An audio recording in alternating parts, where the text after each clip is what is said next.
오늘 본문 말씀은 그리시네가에 있는 엘리야의 모습을 말씀하고 있습니다. 7절까지 해야 되는데 왜 6절까지로 마쳤을까?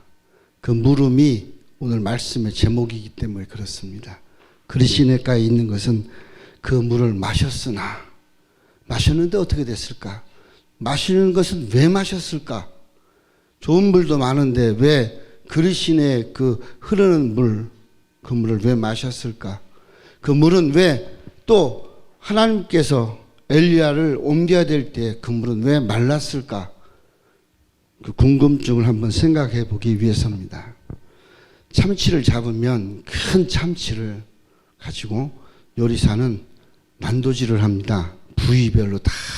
참치는 부위별로 다 맛이 틀리기 때문에 그 부위 다 틀리게 수십 가지로 잘라냅니다. 참치가 크면 클수록 더 많은 양도 나오겠죠. 이 나라 기독교라고는 참치가 이 나라 좌익과 그리고 민중 신학에 의해서 난도질되고 있습니다.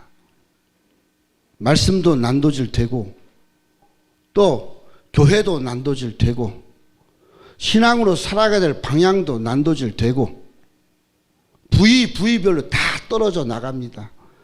떨어져 나가는 부위 중에 맛있는 부위는 분명히 좋은 사람, 어떤 사람들이 먹을 겁니다. 이 나라의 좋은 교회, 이 나라의 백성도가 많이 모이는 교회, 그 부위는 아주 노린자가 되어서 별다른 영향도 별다른 의미도 없습니다. 그런데 문제는 작은 교회, 연약한 교회, 이 난도질에 난리를 당합니다. 그 풍랑을, 그 힘든 고초를 견디지 못합니다.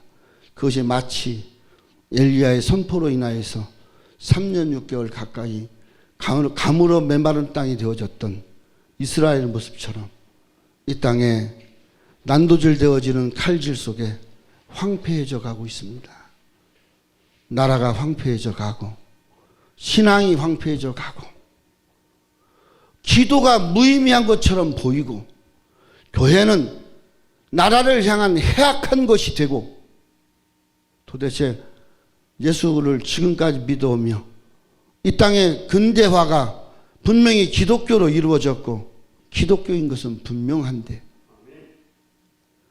나라를 위해서 흘린 보혈들은 수치스러운 그런 피가 되고 요즘 제주도에 많은 비들이 내립니다. 유달리 올해 제주도에 많은 비가 내립니다.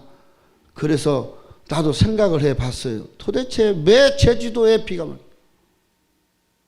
제주도에 사산폭동이 일어났어요. 사산폭동이 뭐예요? 빨치산이 일으킨 겁니다. 빨치산이 일으킨 사산폭동이 그 빨치산이 일으킨 사산폭거를 진압하고 하기 위해서 투입된 군인과 경찰들이 민중이라는 것이 사라지고 빨치산이 사라지니까 뭐가 돼요? 백성이 되는 거예요. 빨치산을 잡고 빨치산 때문에 공산주의 되고 그런 것들을 막기 위해서 경찰과 군인이 투입되었는데 빨치산이 없어요. 빨치산이 없으니까 뭐예요? 그냥 민중 죽인 군인들이에요. 아니 군인이 뭐하러 자기 백성을 죽여요? 그거 죽여서 뭐 하겠어요? 나라 정권 잡겠어요? 그것도 제주도인데? 지리산 빨치산들은 다 어디 갔어요? 나는 그렇게 생각해요. 5.18 광주 사태에 투입됐다고. 광주 사태 나고서 난리 났어요. 얼마 전까지 난리 난 게 뭡니까? 거기 교도소 근처에 많은 사람들이 죽어서 묻었다고. 그거 군인들이. 지금까지 한 사람도 발견 안 됐어요. 지금까지 한 사람도 뼈 하나도 발견 안 됐어요. 뼈 발견됐다고 막 난리쳤는데 그게 개뼈였어요. 개뼈. 지금까지 그거에 대해서 그거를 저지른 사람, 그걸 하자고 한 사람, 그걸 하겠다고 난리쳤던 기자들 말 안 해요. 말 안 해요. 나라가 황폐해집니다. 나라가 황폐해집니다. 그 나라를 붙들고 어떻게 하겠어요? 엘리야는 그 그리 시내가에서 서쪽으로 쪽으로 보면은 거기가 길르앗입니다. 길르앗의 디셉이 엘리야의 고향입니다. 그 그리 시내를 건너서 남쪽 동쪽으로 이렇게 보면 거기는 바로 엘리사의 고향인 거기에 있습니다. 무울라멜. 오늘 이 두 고향이 냇가를 하나 두고 마주보고 있다는 사실이에요. 참 신기하죠? 엘리야가 사는 고향은 정말 가난하고 정말 어렵게 살고 산도 척박합니다. 엘리사가 사는 고향은 잘 삽니다. 농사도 잘 됩니다. 소도 잘 키워집니다. 부유한 자들이 삽니다. 그런데 하나님은 그 아무 의미 없는 땅에 엘리야는 그 조상이 누군지, 그 아버지가 누군지, 그 엄마가 누군지 출처가 없어요. 그냥 그렇게 살았던, 이름 없이 빚도 없이 살았던 그 사람이 엘리야입니다. 고아인지 아닌지 저는 고아이지 않을까 생각해요. 그렇게 살던 그 사람이 그리 시내가의 고향가에서 하나님을 향하여 기도하기 시작합니다. 왜 기도합니까? 나라가 지금 난리가 났어요. 뭘로 난리가 났어요? 수입된 우상에 의해서 난리됐어요. 뭐가 수입됐습니까? 왕이 결혼을 했어요. 그 당시 아합 왕이 이세벨과 결혼했는데 이세벨의 고향이 두로와 시돈입니다. 두로와 시돈은 또 어떻게 됐어요? 엘리야가 사르밧 과부에 있던 사르밧이 두로와 시돈에 있어요. 오늘 우리가 거기서 수입되어진 바알과 아세라. 바알은 풍요의 신, 비의 신이에요. 아세라는 무엇일까요? 엘이라고 하는 신이 있어요. 이 엘이라고 하는 신의 부인이 누구냐? 아세라입니다. 둘이 결혼해서 가나안 땅에 70여 개 신을 냈는데 그 70여 개 아들 자녀들 신 중에 제일이 바알 신이에요. 그러면 이 아세라는 무슨 신일까요? 풍요의 신이 아들이잖아요. 그를 위해서 뭐 해요? 신전에서 불경건한 뭐예요? 신전을 섬기는 여자들과 제사장이 혼음을 하고 그 혼음을 통해서 뭐가 피가 내려온다는 거예요. 이게 이 신으로 인해서 가나안 땅의 족속들이 그들을 통해서 가나안 땅 이스라엘 백성들이 뭐가 돼요? 성적인 문란함이 오고 하나님보다 왜? 하나님은 피를 달라고 하고 쓰고 뭐 어떻게 해도 짐승 잡아야 되는데 이건 짐승 잡아서 그냥 먹으면 돼. 잔치하면서 그냥 아무나 좋은 여자랑 그렇고 저렇고 하면 돼.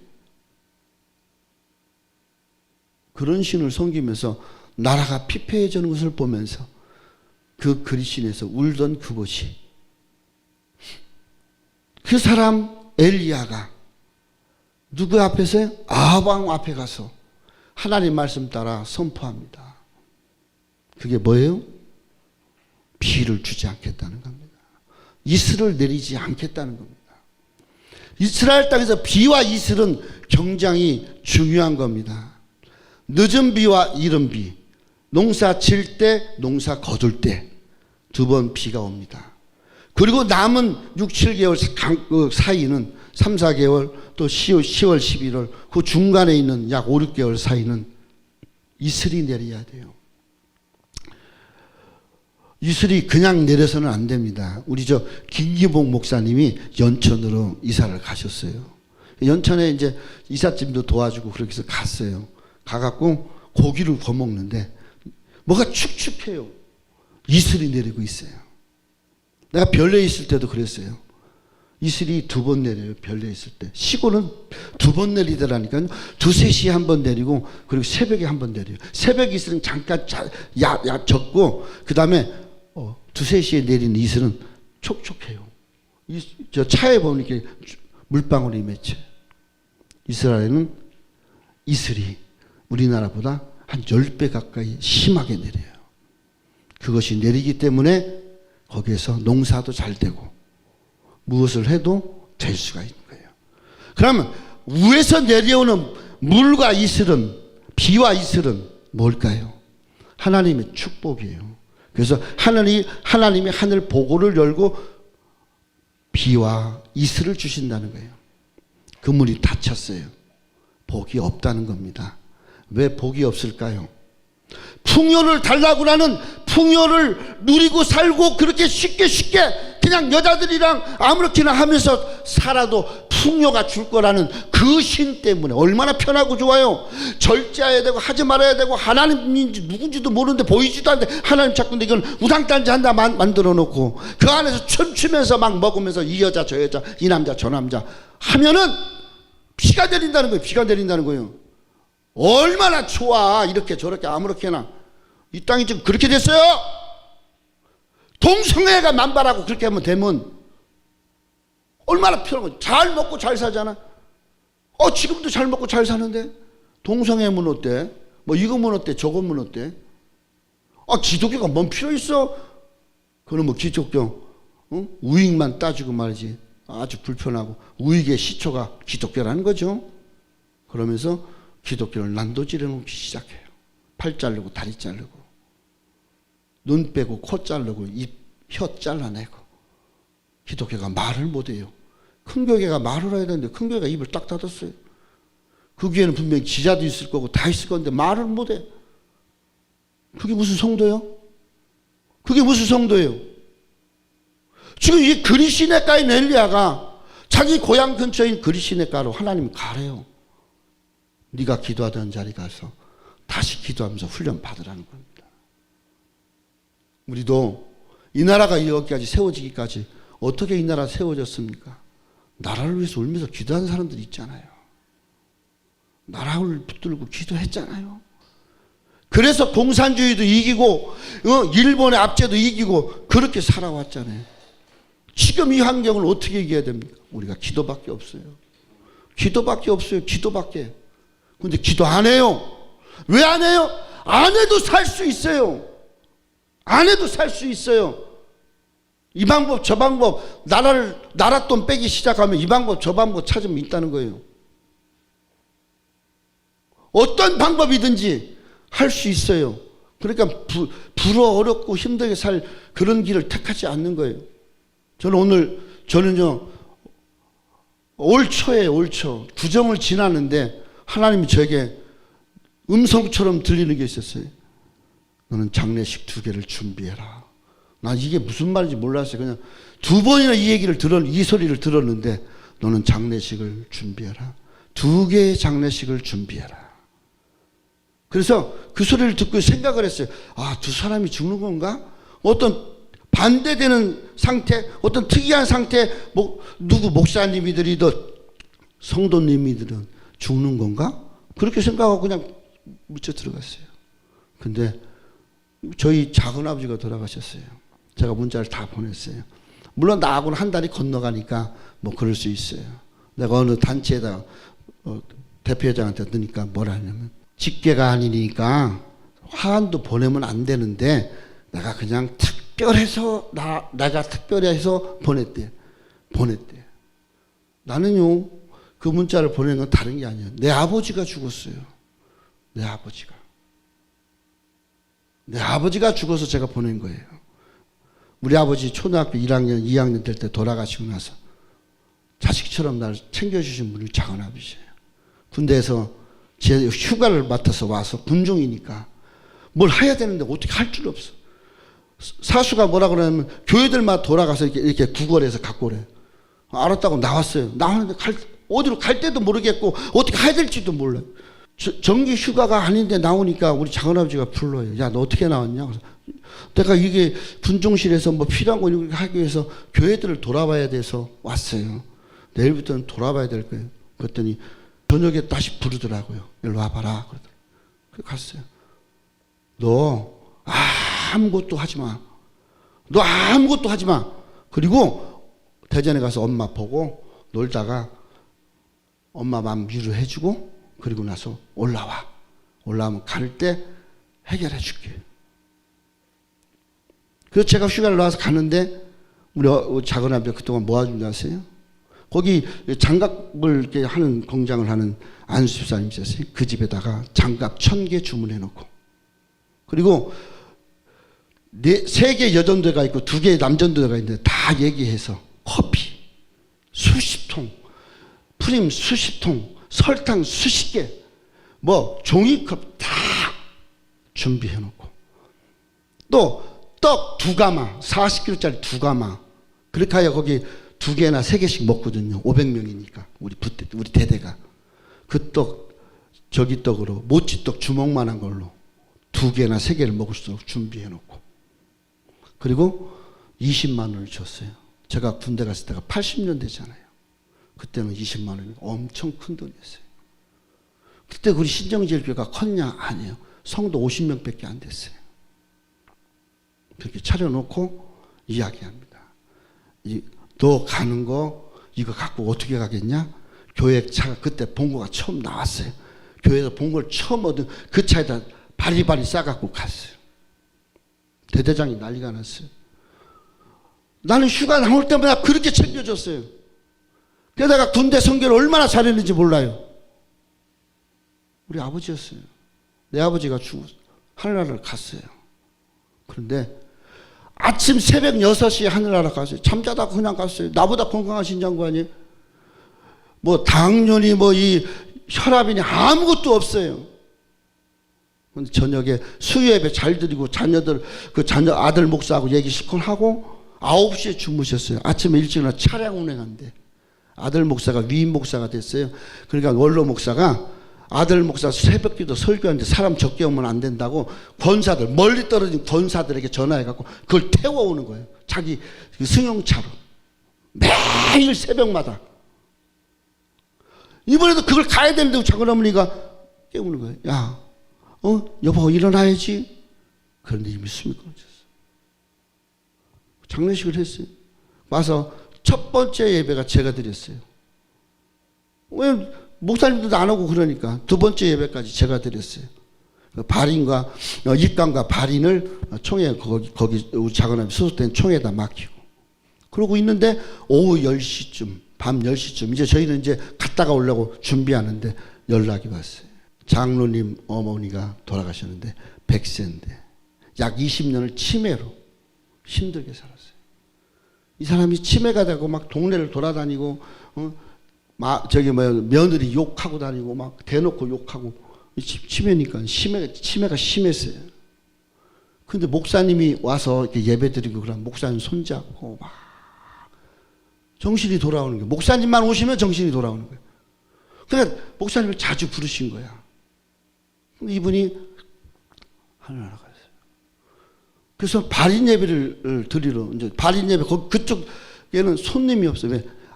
그 장로님이 3대 독자고 그리고 그 아들도 4대 독자예요. 그러니까 손님이 아무도 없어. 그리고 치매로 막 그렇게 하고 다니까 친척들도 안 와. 누가 오겠어요? 치매 걸린 노인이 죽었는데 아무도 없어. 달랑 그 식구밖에 없어. 그런데 아들 목사님 아들 목사가 왔어. 형 나 어떻게? 형 나 어떻게? 내가 여기를 어떻게 가야 돼? 너 가만히 있어. 넌 여기만 있어. 아버지 거기만 지켜. 내가 갈게. 내가 갈 테니까 걱정하지 마. 내가 아는 사람들이니까 다. 그래 가서 장례를 입관 예배를 드리려는데 가고 있는데 새벽에 가는데 하나님 부르시는 거예요. 그런 느낌을 주시는 거예요. 야, 저 할머니는 복 받은 할머니다. 저 할머니는 치매 환자 가족들 외에는 돌아보지도 않고 오지도 않았어요. 그런데 목사님이 하늘나라 간 그날 저녁에 갔어요. 저 양반은 복받은 말이다. 내 앞에 목사님 손잡고 오는 것 같다. 그런 마음을 주셨어요. 그래서 그랬어요. 복받은 집사님입니다. 목사님이 혹이라도 영적으로도 치매들하고 헤맬까봐 목사님이 먼저 가면서 집사님도 데려간 거예요. 그래야 그 장로가 일을 할 거 아니겠어요. 집이요, 신정동에 60평짜리 3층 집이 있고 옆으로 70평짜리 2층 집이 있고 여기 빌딩 있던 그 부자가 다 이 할머니 병치다거리 한다고 다 날라갔어요. 그래갖고 어디로 가서 살아야 할지 모르는 그런 집이 됐어요. 제가 이제 보면서 그랬어요. 권사님, 장로님, 어머니가 복 받았어요. 어머니가 복 받았어요. 담임 목사님 손잡고 하늘나라 가는 복이 세상에 어디 있겠어요? 오늘 우리가 살아가면서 아무것도 아닌 것 같지만 지금 나라가 미쳐가고 있어요. 나라가 미쳐가고 있어요. 미쳐가고 있어요. 우리나라 대통령이 동성애하는 대통령이 안 나온다는 보장이 어디 있으며 목사가 동성애 목사가 안 나온다는 보장이 어디 있어요? 미쳐가고 있어요. 아무도 돌아보려고 안 해요. 나라를. 아무도 나라를 품고 기도하려고 안 해요. 방송이라도 나라를 향해서 외쳐야 될 거 아닙니까? 목숨이 뭐 중요해요? 목숨 별로 안 중요하다니까. 나 잡아가서 죽여도 내 입에서 할 소리는 해야 될 거 아니에요. 해야 될 거 아니에요. 이 나라 어떻게 이 나라? 여러분 자녀들에게 그 자녀들에게는 이 나라 동성애 나라로 만들어놓은 이 나라를 주겠습니까? 자경화된 나라를 주겠습니까? 그거 그 사람들한테 피하님께서 이렇게 아부하는 거나 가르치겠어요? 우리 작은 교회들이 모여서 이 선교방송하고 우리 선교방송 나는 아무도 할 수 없는 일을 한다. 그래서 제가 그랬어요. 가끔가다 목사님들 내가 대접은 할게요. 내가 할 수 있는 게 그거밖에 없어. 내가 가진 게 없으니까 아직 문을 안 열어주시 하나님이 먹을 거는 넘치게 줘요. 먹을 거는 넘치게 줘. 진짜. 그래갖고 내가 저기 가져오면 막 목사님들 나눠주고 그래요. 그거밖에 없어. 먹는 거는 막 넘쳐. 여기 그리시네가에 있는 이 엘리야가요. 비리비리하게 어설프게 먹은 줄 아세요? 그 당시에는 2끼 정도 식사를 한답니다. 이 고고학자들이 연구해 보니까 엘리야 당시에는 2끼, 아침 저녁만. 낮에는 자야 되니까 더워서. 그런데 떡과 고기가 최고의 음식이랍니다. 제일 잘 사는 사람들이 떡과 고기를 먹는답니다.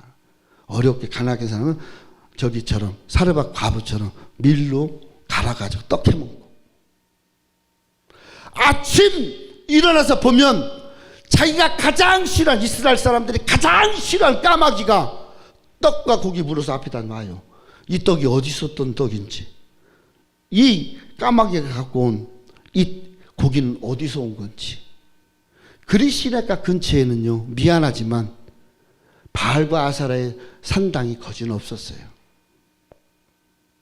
주로 세겜성 이쪽으로 해서 아방 지금으로 사마리아 동네죠. 그 동네 근처에 단들이 많았어요. 근데 까마귀는 절대 물어서 멀리로 못 나른대요. 까마귀는 물고 뭐 10km, 20km 그러진 않는데요. 왜? 지가 잡아먹으면 되니까. 죽은 고기 먹으면 된다. 근데 죽은 고기가 아니에요.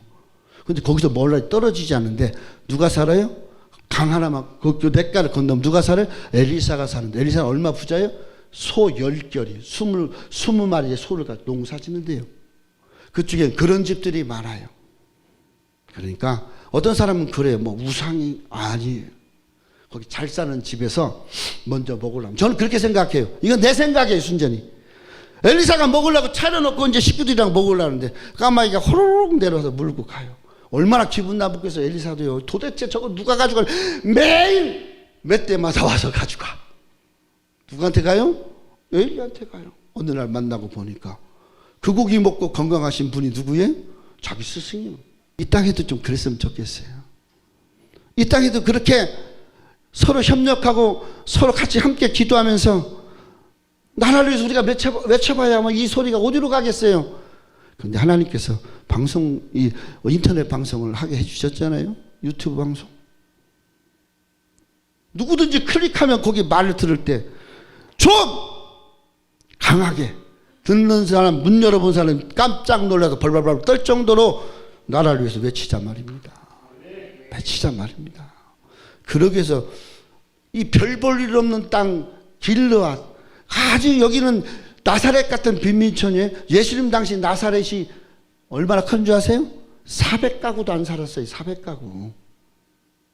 그렇게 쪼만한 도시에 예수님이 잉태가 된 거예요. 그래서 어디로 내려갔어요? 베들레헴으로 내려온 거예요. 호적하러. 그리고 베들레헴에서 태어나신 거예요. 왜 마구간에서 났을까요? 나사렛이 그렇게 못 사는 동네라니까요. 그 시내가에 있는 길로 왔던 이 못 사는 동네에 누가 엘리야가 부름을 받았어요. 가장 별비라고 아무것도 없을 것 같은, 죄송하지만 우리 목사님과 제가 하나님 앞에 부름 받았잖아요. 입은 살아있잖아요. 굶어 죽어도 입은 말할 수 있어요. 소리 지를 수 있어요. 지르자고요. 소리 지르자고요. 외치자고요. 나라 없으면 우리가 어떤 신앙으로 어떤 교회를 유지해 갈 수 있겠어요? 나라를 사랑하자고요. 누구처럼? 엘리야처럼.